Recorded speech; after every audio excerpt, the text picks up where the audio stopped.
24শে December ছিল আমার ভাইজির birthday. আর সকালবেলায় সবাই আশীর্বাদ করে দেওয়ার পর 5 তরকারি ভাত রান্না করে দেওয়া হয়েছিল।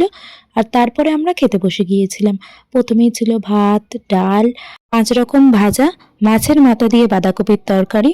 আর খেতে বসতে অনেকটা লেট হয়ে গিয়েছিল, আমরা তাড়াহুড়ো করে খাচ্ছিলাম কারণ সাজুগুজুও করতে হবে।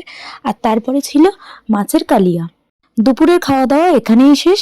এরপর ছিল রাতে সেলিব্রেশন।